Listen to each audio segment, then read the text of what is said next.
গুনাহ করেছো, হতাশ হয়ো না। যুবকদের গুনাহ করা স্বাভাবিক।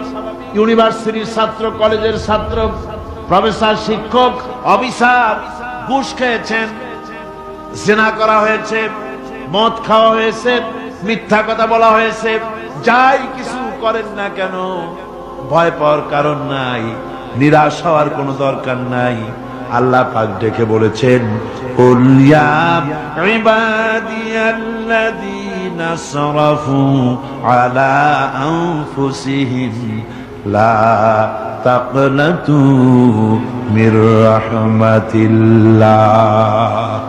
আরে আমার আল্লাহর মতো এত ভালো আর কেউ আছে? এত দরদ আর কারো আছে? আমার আল্লাহ বলেন, ও নবী আপনি শুনায় দেন, হে আল্লাহর বান্দারা, তোমরা যারা নিজেদের উপরে বাড়াবাড়ি করেছো, নিজেদের উপরে জুলুম করেছো, অত্যাচার করেছো, আমি আল্লাহর রহমত থেকে নিরাশ হয়ে যেও না।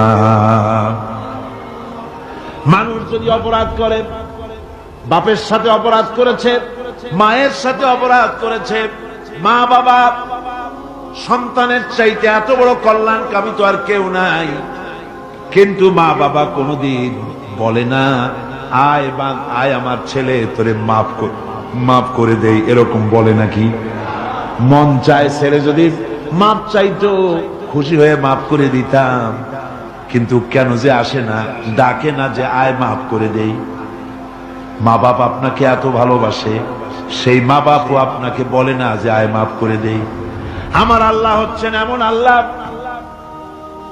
আল্লাহ রাব্বুল আলামিন ডাকেন, এ বান্দা খুন করেছিস ফিরে আয়, জিনা করেছিস ফিরে আয়, হত্যা করেছিস ফিরে আয়, চুরি করেছিস ফিরে আয়, কুফরি করেছিস ফিরে আয়, সুদ খেয়েছিস, ঘুষ খেয়েছিস, মদ খেয়েছিস ফিরে আয়, এসে আমার দরবারে চোখের পানি ফেল, আমার দরবারে কাঁদাকাটি কর। ইন্নাল্লাহা ইয়াগফিরুয যুনুবা জামিআ ইন্নাহু হুয়াল গফুরুর রহিম। আমার দরবারে চোখের পানি ফেলে কান, আমি রব্বুল আলামিন জিন্দেগীর গুনাহ মাফ করে দেব।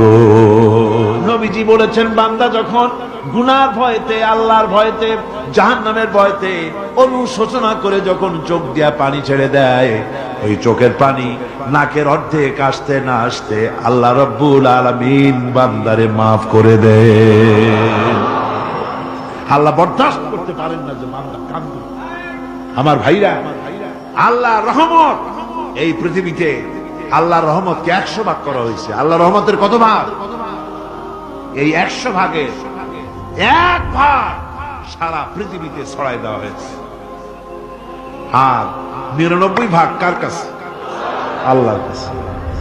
1টা ভাগ দুনিয়া ছড়ানো হয়েছে আদম আলাইহিস সালাম থেকে নিয়ে এই পর্যন্ত, এখান থেকে নিয়ে কিয়ামত পর্যন্ত পৃথিবীতে যত মানুষ আসবে, যত প্রাণী আসবে, তাদের মধ্যে প্রাণী জগতেও গাভী তার বাছুরকে ভালোবাসে ঠিক কিনা, হাতি তার বাচ্চাকে ভালোবাসে ঠিক কিনা, মুরগি তার বাচ্চাকে ভালোবাসে কিনা, প্রত্যেক মাই তার সন্তানকে ভালোবাসে মানুষের মতো।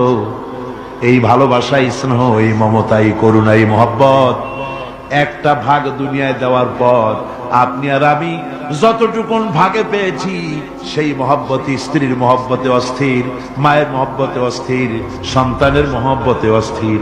এখন চিন্তা করেন, 1টা ভাগ সারা পৃথিবীতে বিতরণ করার পর যেটুক পেয়েছি, তাতে যদি এত মহব্বত হয়, তাহলে এর 99 ভাগ মহব্বত যে আল্লাহর কাছে জমা আছে, এই বান্দার জন্য তার কত মহব্বত, এই বান্দার জন্য কত করুণাতা, কত মহব্বত, কত দয়াতা।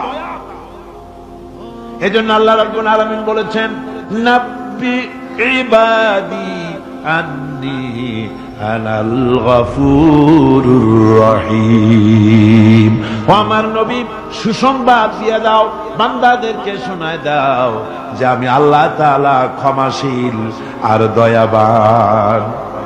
হুজুর কাঁদতেছিলেন, হযরত ওমর রাদিয়াল্লাহু তাআলা আনহু এসে দেখেন হুজুর একা কাঁদতেছে। হুজুর জিজ্ঞেস করছেন, হযরত ওমর জিজ্ঞেস করলেন, হুজুর আপনি কাঁদতেন কেন একা একা?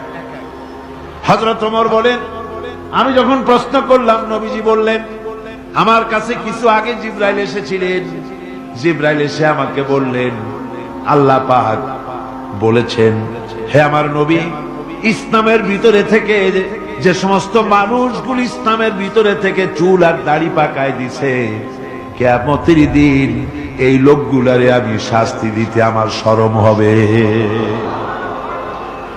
হযরত ওমর বলেন, হুজুর উম্মতের জন্য কত বড় খোঁজ খবর এটা, আর আপনি কাঁদতেছেন। হুজুর বলেন, ওমর তুমি জানো না আমার কান্নার কারণ ভিন্ন। আমার কান্নার কারণ হলো যে আল্লাহ রাব্বুল আলামিন কিয়ামতের দিন দাড়ি চুল পাকা বান্দারে শাস্তি দিতে শরম করবেন। সেই দাড়ি চুল পাকা বান্দাগুলি আল্লাহর সাথে নাফরমানি করতে শরম করে না। আমি এই লজ্জায় কাঁদতেছি।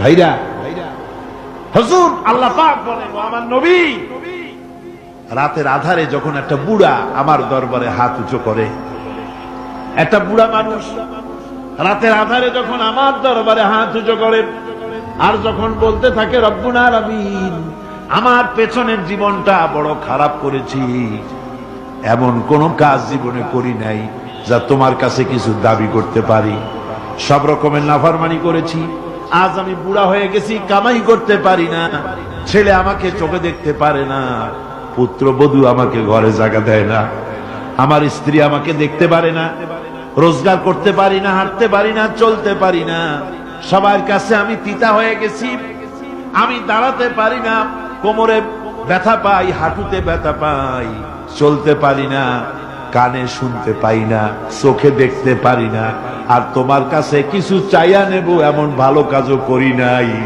এইভাবে যখন বান্দা কাঁদতে থাকে আমার দরবারে, ও আমার হাবিব আমার রহমতের দরিয়ায় জোশ মেরে যায়, আমার শরম হয় এই বুড়াটারে কেমনে খালি হাতে ফিরাইয়া দেই। সুবহানাল্লাহ, সুবহানাল্লাহ।